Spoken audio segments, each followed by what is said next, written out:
Welcome to బీజేటీవీ. ముందుగా headlines చూద్దాం. కుప్పం పర్యటనలో ఉన్న చంద్రబాబు, ప్రసన్న తిరుపతి గంగమ్మ జాతరలో పాల్గొన్న చంద్రబాబు దంపతులు, అమ్మవారి విశ్వరూప దర్శనం చేసుకున్న బాబు, భువనేశ్వరి.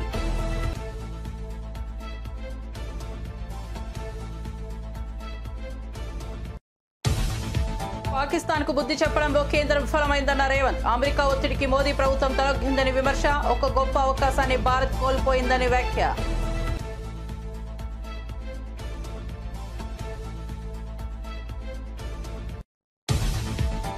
కేసీఆర్ కు కాళేశ్వరం కమిషన్ నోటీసులపై కేటీఆర్ రియాక్షన్. నోటీసులు ఎన్ని ఇచ్చినా ధైర్యంగా ఎదుర్కొంటామన్న కేటీఆర్. కాంగ్రెస్ బీజేపీ నాటకంలో భాగంగానే కేసీఆర్ కు నోటీసులు వచ్చాయని వ్యాఖ్య.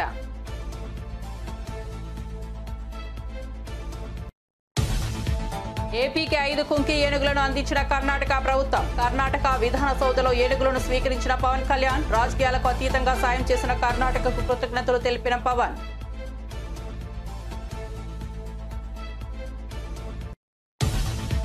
జూన్ 21న విశాఖకు ప్రధాని మోదీ. అంతర్జాతీయ యోగా దినోత్సవంలో పాల్గొనున్న ప్రధాని. సాగర్ తీరంలో ఏర్పాట్లపై హోంమంత్రి అయితే సమీక్ష. అధికారులతో కలిసి భద్రతా ఏర్పాట్ల పరిశీలన. సమన్వయంతో పనిచేయాలని ఆదేశం. తెలంగాణలో 5 రోజులు భారీ వర్షాలు.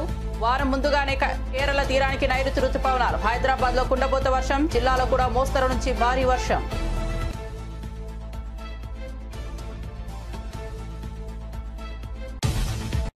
ఇక వార్త వివరాల్లోకి వెళ్తే, స్వర్ణాంధ్ర విజన్ 2047లో ఆరోగ్యవంతమైన, సంపన్నమైన, ఆనందమైన ఆంధ్రప్రదేశ్ లక్ష్యంగా ముందుకు వెళ్తున్నామని సీఎం చంద్రబాబు తెలిపారు. ఈ లక్ష్య సాధనలో భాగంగా యోగానికి విశేష ప్రాధాన్యత ఇస్తున్నామని చెప్పారు. ఆరోగ్యాన్ని మెరుగుపరచడమే కాక మానసిక శాంతిని కలిగించే యోగాను రాష్ట్ర ప్రజల జీవన శైలిలో భాగం చేయాలని ప్రభుత్వ కృషి కొనసాగుతోందన్నారు. అన్ని వయసుల వారికి యోగా అవసరమని, దీనిపై అవగాహన పెంచేందుకు పాఠశాలల నుంచి ప్రత్యేక కార్యక్రమాలు ప్రారంభిస్తామని సీఎం చంద్రబాబు వెల్లడించారు.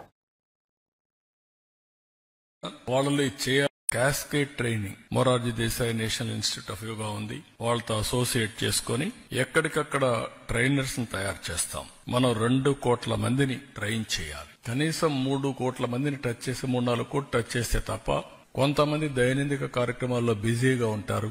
కొంతమందికి మనం ఎన్ని చెప్పినా వాళ్లకుండే సమస్యలతో దీని యొక్క ప్రాధాన్యత గుర్తించలేరు. కొంతమంది గుర్తించిన వాళ్ళలో చేయాలనే ధ్యాస లేకపోవచ్చు. ఇవన్నీ చెప్తానే ఉంటారు అనేవాడు కూడా కొంతమంది ఉంటారు. కాబట్టి మినిమం 2 కోట్ల మందికి రీచ్ కావాలని, 2 కోట్ల మంది 21వ తారీఖున అటెండ్ కావాలని అందరూ కూడా ఎక్కడికక్కడ స్కూల్స్ ఇప్పటి నుంచి స్టార్ట్ చేసి, స్కూల్స్ ఓపెన్ చేస్తానే 1 అవర్ ఎవ్రీడే యోగా క్లాసెస్ పెట్టి యోగా టీచ్ చేసి, రాబోయే రోజుల్లో అన్ని స్కూల్స్ లో yoga part of their life career or syllabus లో కూడా పెట్టి యోగాని ప్రమోట్ చేస్తాం. దీనివల్ల నాకు ఒక నమ్మకం ఉంది. ఇది గాని చేయగలిగితే productivity will be very very efficient. Most productivity achieve చేసే పరిస్థితి వస్తుంది, చేస్తాం. ఇవన్నీ చేయడానికి వేరియస్ లెవెల్స్ లో గ్రూప్ ఆఫ్ మినిస్టర్స్ ఒక కమిటీ పెట్టుకున్నాం. ఇక్కడ సత్య గారు, లోకేష్ గారు వీళ్ళంతా కలిసి. అదే మరి స్టేట్ లెవెల్ అఫెక్ట్స్ కమిటీ పెట్టుకున్నాం. District level committee, municipal level committee, mandal level committee, final గా గ్రామ లెవెల్లో కూడా సచివాలయం ఆధ్వర్యంలో అక్కడ పంచాయతీ అవన్నీ కూడా పెట్టి, ఇటు ప్రజాప్రతినిధుల్ని, అధికార యంత్రాంగాన్ని, ప్రజల్ని అందరినీ భాగస్వాములు చేస్తాం. ఆల్ ఏజెస్, ఒక స్టూడెంట్సే కాకుండా ఆల్ వాక్స్ ఆఫ్ లైఫ్ ఉండే లేబర్ దగ్గర నుంచి ఎంతమంది ఇన్వాల్వ్ అయితే అంతమందిని ఇన్వాల్వ్ చేస్తాం. దీనికి డోర్ టు డోర్ క్యాంపెయిన్ చేస్తాం. సచివాలయ లెవెల్లో డోర్ టు డోర్ క్యాంపెయిన్ చేస్తాం. దీన్ని అవేర్నెస్ బిల్డప్ చేస్తాం. బిల్డప్ చేసి రేపు ఎన్ని కూడా culmination international day of yoga 2025 5 లక్షల మంది. దానికి కూడా ఇప్పటి నుంచే ప్లాన్ చేయమన్నాం. ప్లాన్ చేసి ఏ విధంగా రావాలి, ఎక్కడెక్కడ వస్తాయి, ఇవన్నీ కూడా డీసెంట్రలైజేషన్, ఆర్గనైజేషన్ ఒక పర్ఫెక్ట్ ఏమేం చేయాలి అవన్నీ చేస్తాం. ఎంత స్పేస్ కావాలి అవన్నీ వర్కౌట్ చేస్తున్నాం. అవన్నీ చేసి ముందుగానే సిస్టమాటిక్ ప్లానింగ్, ఎగ్జిక్యూషన్ మెట్టుకులెస్ గా చేయడం కోసం we are working on this program. అదే సమయంలో రాష్ట్రం మొత్తం అన్ని ప్లేసులు కలిపి ఎక్కడెక్కడ చేయాలనో ఇయర్ మార్క్ చేస్తాం. Number of places, number of people అవన్నీ కూడా ఇయర్ మార్క్ చేస్తాం. మినిమం 2 కోట్ల మంది పార్టిసిపేటెడ్ గా చేస్తాం. వాళ్ళల్లో కూడా లీడ్ చేయడానికి ఎవరెవరు ఈ కోర్సెస్ లో పాస్ అయ్యారో వారు లీడ్ చేస్తారు ఈ ఈవెంట్. అక్కడ కొంతమంది ఇక్కడికి వస్తారు, కొంతమంది గ్రామాల్లో కూడా లీడ్ చేస్తారు. స్కూల్స్ కావచ్చు, ఛాంపియన్స్ కింద పెడతాం. ఎవరైతే సర్టిఫికేట్ తీసుకొని ప్రాక్టీస్ చేసి వాళ్ళు బెటర్ గా టెస్ట్ చేసిన వాళ్ళందరినీ కూడా పెట్టి వాళ్ళ ద్వారా మిగిలిన ఒక లీడర్ గా పెట్టి టీం లీడర్ గా వాళ్ళ ద్వారా ఇవన్నీ చేస్తాం. ఇవన్నీ చేసి ఈ ఈవెంట్ ని రాబోయే రోజుల్లో మొత్తం ప్రపంచం అంతా అడాప్ట్ చేసుకుంటుంది. భారతదేశం ముందుంటుంది. ఆంధ్రప్రదేశ్ రాష్ట్రం ట్రెండ్ సెట్టర్ గా. చిత్తూరు జిల్లా కుప్పంలో గంగమ్మ జాతర సందర్భంగా ముఖ్యమంత్రి చంద్రబాబు నాయుడు తన భార్య భువనేశ్వరితో కలిసి తిరుపతి గంగమ్మను దర్శించుకున్నారు. అమ్మవారికి ప్రత్యేక పూజలు నిర్వహించి పట్టు వస్త్రాలు సమర్పించారు. రాష్ట్ర ప్రజల శాంతి సమృద్ధి కోసం గంగమ్మ తల్లిని ప్రార్థించిన చంద్రబాబు దంపతులు ఆలయ పరిసరాల్లో భక్తులతో కొద్దిసేపు మాట్లాడారు. అధికారులు మరియు టీడీపీ శ్రేణులు సీఎం కుటుంబానికి స్వాగతం పలికారు. గంగమ్మ జాతర సందర్భంగా ఆలయంలో ప్రత్యేక ఏర్పాట్లు చేసినట్లు దేవస్థానం అధికారులు తెలిపారు. భక్తుల ఉత్సాహంతో గంగమ్మ జాతర వైభవంగా కొనసాగుతోంది.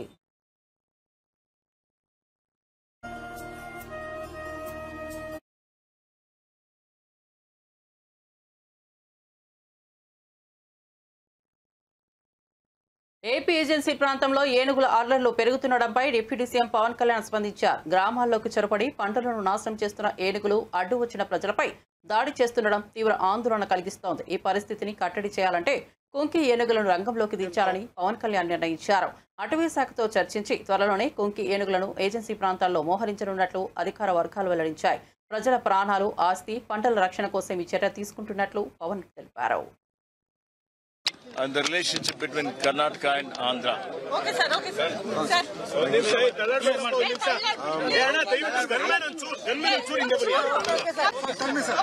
I'm the Honorable Minister of Environment and Forest, Shri Ishwar Reji. When I came in last August, I have requested what Andhra Pradesh is facing for the last 30 years. And last 20 years we've been we felt the need to mitigate elephant and man conflict and how to go about it.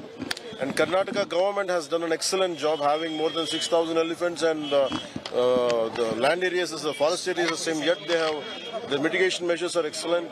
And we sort of learning from Karnataka government. And that's how our PCC of Forest Department officials had conveyed it to me the moment I have taken charge as Forest Minister of Forest. So the moment I approached Honorable Minister for Forest and Environment, Shri Ishwar Reji, with a large heart and with a big heart, and he welcomed us, and whatever is needed, he without hesitation, without any second thought, he gave us, and with the blessings of Honorable CM Shri Siddaramaiah ji. And it is a wonderful gesture, and we are grateful to it. And it is not just about, apart from sharing of Kunki elephants, transferring of Kunki elephants, we also had a deeper knowledge sharing also, and 9-point knowledge sharing is also there. And I'm grateful to Honorable CM and Honorable Minister for. Do you see this as a new beginning between both of our states? Yeah, exactly. That's what even Honorable Deputy Chief Minister Shri Shivakumar ji also saying about Tungabhadra waters, to speak to Honorable Chief Minister Shri Chandrababu Naidu ji of AP. And definitely I'll take this information, I'll take this, whatever the request has been put across, and I'll take it forward. I'll make sure that I'll mediate whatever is needed between both the states. How many elephants had you previously requested, and how many have No, in fact, we didn't request anything. I said this is what the conflict. It is with their large-heartedness. And even if it is 2 elephants, I think we had more than you. In fact, Honorable Minister and Chief Minister blessed us with 6 elephants, I think, to understand. In fact, we never had any idea. It's very difficult. We are seeking it. We can't demand. It's the only thing we conveyed, and with a large heart, he gave us 6 elephants, and 2 of them are about to come. And we're looking forward. And personally, one more time, I would like to convey that they will be taken care well. Personally, time to time, I'll look into the health of the elephants and how well they will be taken care. What special arrangements have you done for the elephants at your place, sir? At least already a lot of training camps happened between Mahoots also came here. It's been happening for a long time, because before transferring of elephants, Mahoots should be trained. I think around 25 to 25 Mahoots have been trained already, and a lot of camps have been set up already. And that's what in fact we had 2 Kunki elephants which have become old. Sorry? We had 2 Kunki elephants. We have 2 Kunki elephants, but they have become old. They don't have the energy. That's why we sought for. This will be partly in Chittoor and partly in North Coastal Andhra. Telangana సచివాలయంలో భారతరత్న మాజీ ప్రధాని రాజీవ్ గాంధీ వర్ధంతిని పురస్కరించుకుని CM Revanth Reddy ఘనంగా నివాళులర్పించారు. ఆయన విగ్రహానికి పూలమాలలు వేసి స్మరణ ఘట్టాన్ని నిర్వహించారు. రాజీవ్ గాంధీ దేశానికి అందించిన సేవలను ఈ సందర్భంగా సీఎం రేవంత్ గుర్తు చేశారు. ఐటీ విప్లవానికి బాటలు వేసిన దూరదృష్టి ఉన్న నాయకుడికి రాజీవ్ అని కొనియాడారు. కార్యక్రమంలో పలువురు మంత్రి, అధికారులు పాల్గొన్నారు.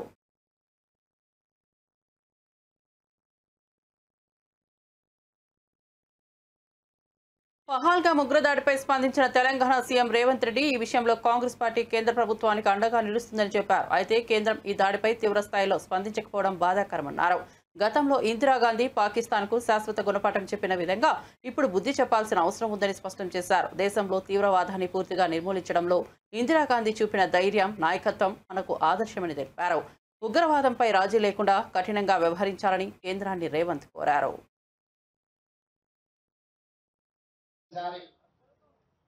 దేశ విభజన సమయంలో ప్రాణాలు అర్పించిన మహాత్మా గాంధీ గారిని గుర్తు చేసుకోవాలి. ఆ తర్వాత 1971లో పాకిస్తాన్ మన మీద పెత్తనం చెలాయించాలి అంటే ఆనాటి ప్రధానమంత్రి ఉక్కు మహిళ శ్రీమతి ఇందిరాగాంధీ గారు పాకిస్తాన్కి బలమైన గుణపాఠం చెప్పడమే కాకుండా పాకిస్తాన్ని 2 ముక్కలుగా చీల్చి బంగ్లాదేశ్, పాకిస్తాన్ దేశాలుగా ఏర్పాటు చేసి శాశ్వత గుణపాఠం పాకిస్తాన్ ప్రభుత్వాలకు, పెద్దలకు చెప్పడం జరిగింది. ఈ రోజు కూడా దాదాపుగా 54 సంవత్సరాల తర్వాత కూడా ఈ దేశంలో తీవ్రవాద అంశం ప్రస్తావనకు వచ్చిన ఈ దేశం మీద పక్క దేశాలు దాడి చెయ్యాలనుకున్నప్పుడు తీవ్రవాదుల ముసుగులో, అంతర్జాతీయ ఉగ్రవాదుల ముసుగులో ఈ దేశ పౌరుల మీద దాడి చేసినప్పుడు వాళ్ళని నిర్మూలించడంలో శ్రీమతి ఇందిరాగాంధీ గారే మనకు ఆదర్శం. ఈనాడు మరొక్కసారి ఒక బలమైన నాయకత్వం, ఉక్కు మహిళను దేశ ప్రజలందరూ, దేశ ప్రజలే కాదు ప్రపంచం ఈరోజు వారిని గుర్తు చేసుకున్నారు.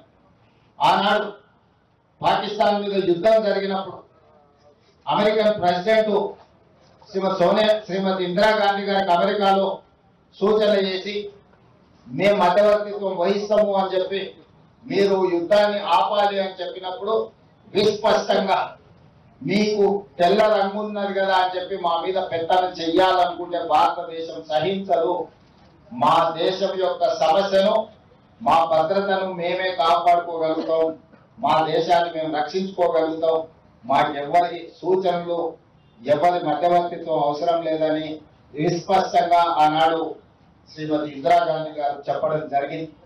కానీ పహల్గాంలో జరిగిన సంఘటనలు మీరు చూసి మేమందరం అండగా నిలబడ్డాం కేంద్ర ప్రభుత్వానికి, ప్రధానమంత్రి గారికి సంపూర్ణంగా మా నాయకుడు మల్లికార్జున ఖర్గే గారు, మా లోక్సభలో ప్రధాన ప్రతిపక్ష నాయకుడు రాహుల్ గాంధీ గారు, సోనియా గాంధీ గారు, భారతదేశం మొత్తం కాంగ్రెస్ పార్టీ శ్రేణులు కేంద్ర ప్రభుత్వానికి అండగా నిలబడి మన వీర జవానులను పాకిస్తాన్ మన మీద కాలు దువ్వుతే శాశ్వత గుణపాఠం చెప్పమని అండగా నిలబడ్డాం. దురదృష్టవశాత్తు కేంద్ర ప్రభుత్వం వెనుకడుగు వేసింది, వచ్చిన అవకాశాన్ని సద్వినియోగం చేసుకోకుండా.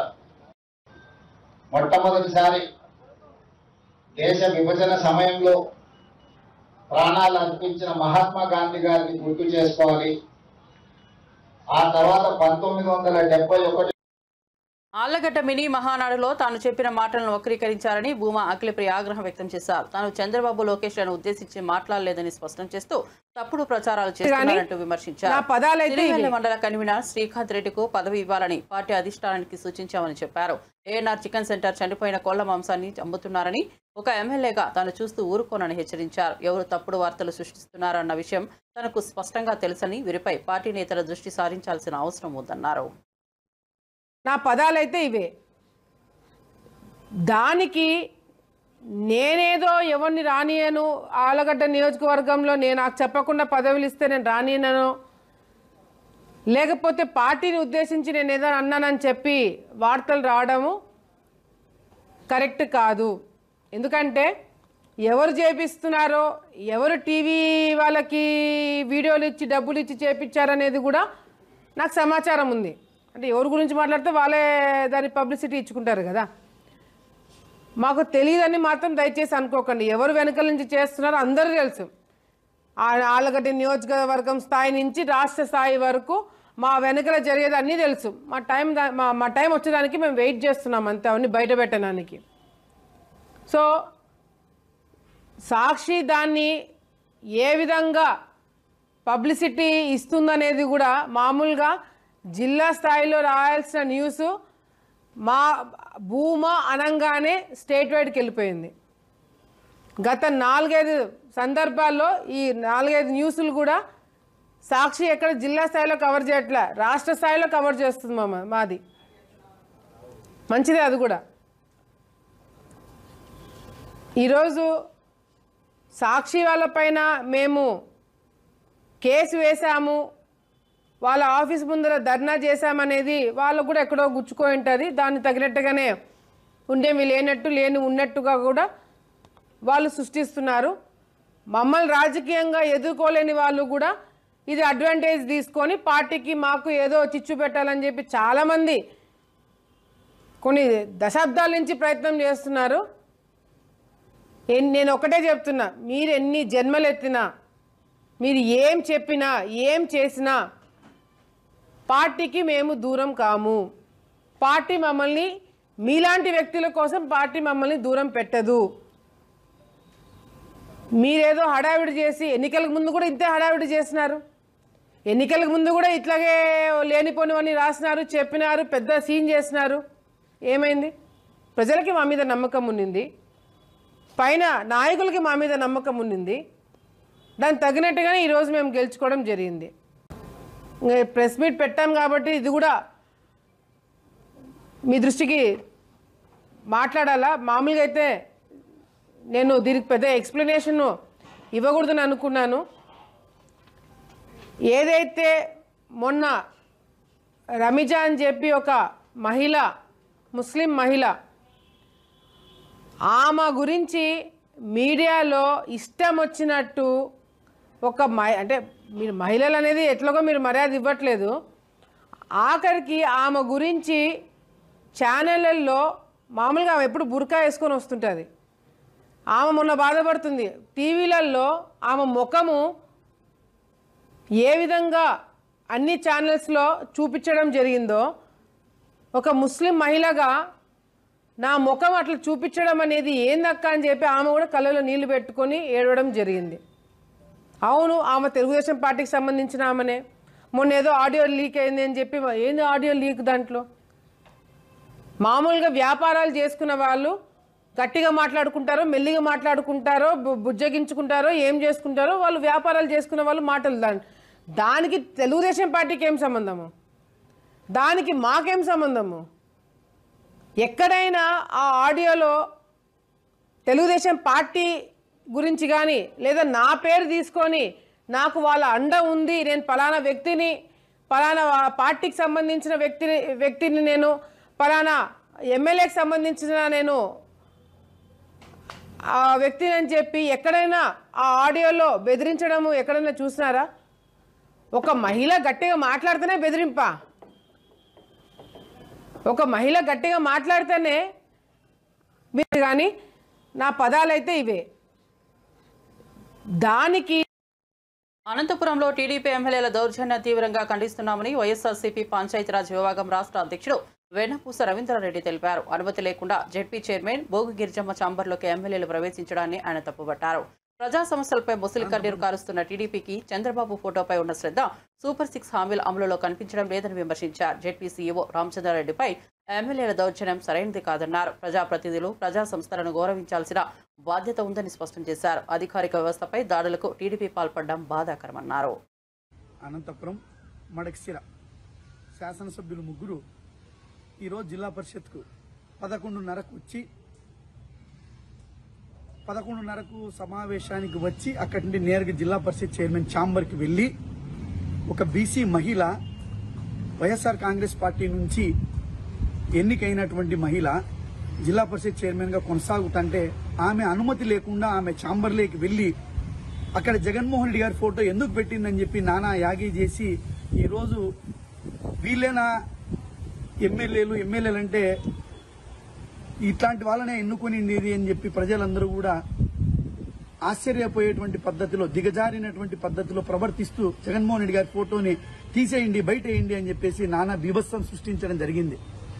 అయ్యా, మీరు ఈరోజు పబ్లిసిటీ కోసం వచ్చారా, లేదంటే ఈ జిల్లా ప్రజల సమస్యల పరిష్కారానికి ఈ రాష్ట్ర ప్రభుత్వం ఏం చేయాలా, కేంద్ర ప్రభుత్వం నుంచి ఏం తీసుకురావాలా, ఈ జిల్లా ప్రజలకు ఎట్లా న్యాయం చేయాలా అని చెప్పి ఆలోచన చేయడం కోసం వచ్చారా, కేవలం పబ్లిసిటీ కోసం వచ్చారా?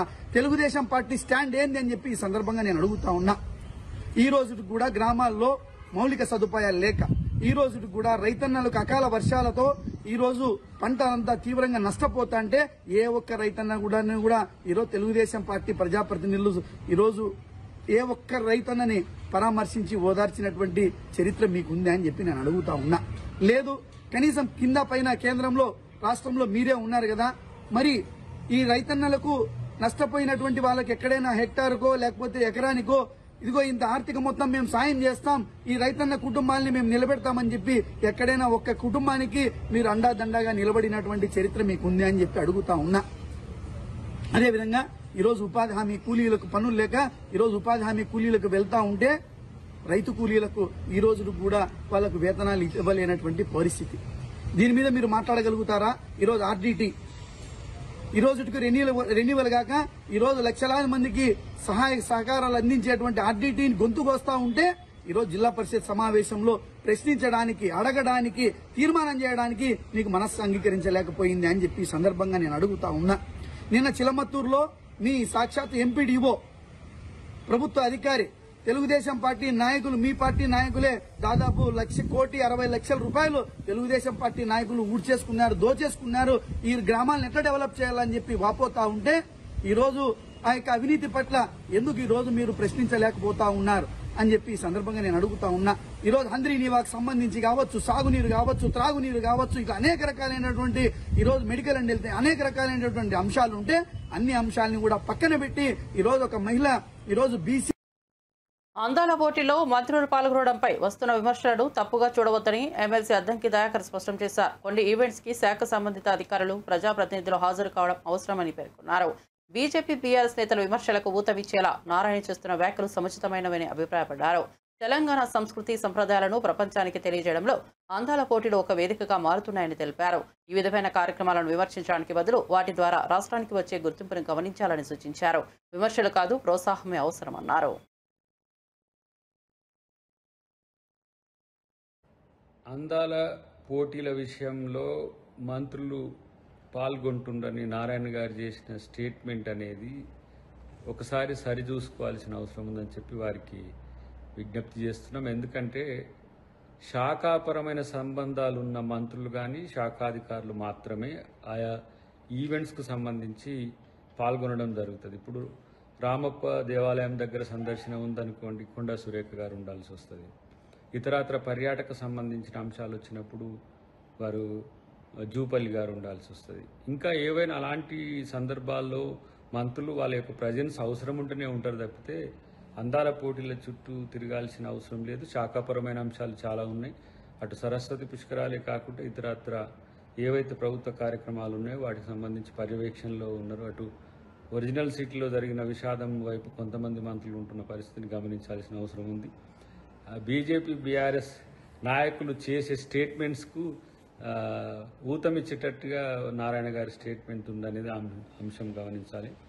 ఇంకొకటి ఏంటంటే భాగస్వామ్య పార్టీగా వారు ప్రశ్నించే హక్కు కూడా కలిగి ఉన్నప్పుడు కూడా వాటితో తెలంగాణ సంస్కృతి, తెలంగాణ జాతీయ గీతం, తెలంగాణ యొక్క కల్చర్ అనేది ప్రపంచ దేశాలన్నిటికీ ఇప్పుడు పోతున్న అంశాన్ని మీరు గమనించండి. ఇలా కేవలం అందాల పోటీలు అంటే అందాల యొక్క ప్రదర్శన కాకుండా సంస్కృతి సాంప్రదాయాల్లో భాగం చేసి తెలంగాణ అస్తిత్వాన్ని ప్రపంచవ్యాప్తంగా చూపిస్తున్నవని గమనించాల్సిందిగా వారికి కోరుతున్నాం. అందాల పోటీల విషయంలో మంత్రులు పాల్గొంటుండని నారాయణ గారు చేసిన స్టేట్మెంట్ అనేది ఒకసారి సరిచూసుకోవాల్సిన అవసరం ఉందని చెప్పి వారికి విజ్ఞప్తి చేస్తున్నాం. ఎందుకు పార్వతీపురం మన్యం జిల్లా సాలూరు పట్టణంలో జరుగుతున్న శ్రీ శ్రీ శ్రీ శ్యామలాంబ అమ్మవారి వార్షిక జాతర వేడుకల్లో భాగంగా నిర్వహించిన సిరిమాను ఊరేగింపు కార్యక్రమం గ్రాండ్గా సాగింది. 5 లక్షల మందికి పైగా భక్తులు ఇందులో పాల్గొని అమ్మవారి కరుణా కటాక్షాన్ని కోరుకున్నారు. ఊరేగింపు సమయంలో ఆలయ ప్రాంగణం భక్తులతో నిండిపోయింది. శక్తి స్వరూపిణిగా శ్యామలాంబ తల్లి తేజస్సుతో భక్తులు మంత్రముగ్ధులయ్యారు. పోలీసులు, వాలంటీర్లు భద్రతా ఏర్పాట్లు పగడ్బందీగా నిర్వహించారు. స్థానికుల సహకారంతో కార్యక్రమం శాంతియుతంగా పూర్తయింది.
హైదరాబాద్లో మలక్పేట, సికింద్రాబాద్, బోయిన్పల్లి, బంజారాహిల్స్, యూసఫ్గూడ, ఎర్రగడ్డ వంటి ప్రాంతాల్లో భారీ వర్షం కురిసింది.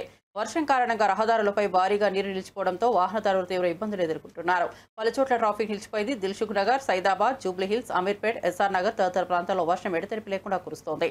అధికారులు ఎలాంటి అత్యవసర సేవలకు అడ్డంకులు ఏర్పడకుండా చర్యలు తీసుకుంటున్నారు. వర్షం కొనసాగుతుండటంతో నదులు, వాగుల పరివాహక ప్రాంతాల ప్రజలు అప్రమత్తంగా ఉండాలని సూచిస్తున్నారు. బులెటిన్ ముగించే ముందు హెడ్లైన్స్ మరోసారి చూద్దాం.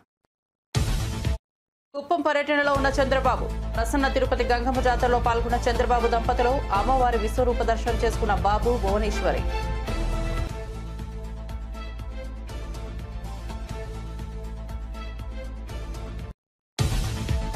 పాకిస్తాన్ కు బుద్ధి చెప్పడంలో కేంద్రం ఫలమైందన్న రేవంత్ రెడ్డి. అమెరికా ఒత్తిడికి మోదీ ప్రభుత్వం తలగ్గుందని విమర్శ. ఒక గొప్ప అవకాశాన్ని భారత్ కోల్పోయిందని వ్యాఖ్య.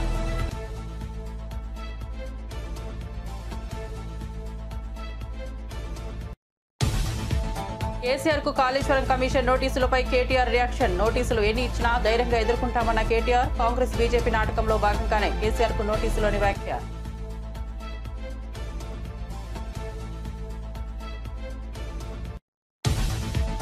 ఏపీకి 5 కుంకి ఏనుగులను అందించిన కర్ణాటక ప్రభుత్వం. కర్ణాటక విధాన సౌధలో ఏనుగులను స్వీకరించిన పవన్ కళ్యాణ్. రాజకీయాలకు అతీతంగా సాయం చేసిన కర్ణాటకకు కృతజ్ఞతలు తెలిపిన పవన్.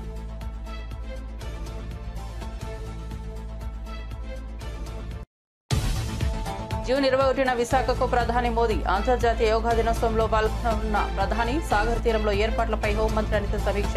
అధికారులతో కలిసి భద్రతా ఏర్పాట్ల పరిశీలన, సమన్వయంతో పనిచేయాలని అధికారులకు ఆదేశం. తెలంగాణలో 5 రోజులు భారీ వర్షాలు. ఈసారి వారం ముందుగానే కేరళ తీరానికి నైరుతి రుతుపవనాలు. హైదరాబాద్లో కుండపోత వర్షం. జిల్లాలో కూడా మోస్తరు నుంచి భారీ వర్షం.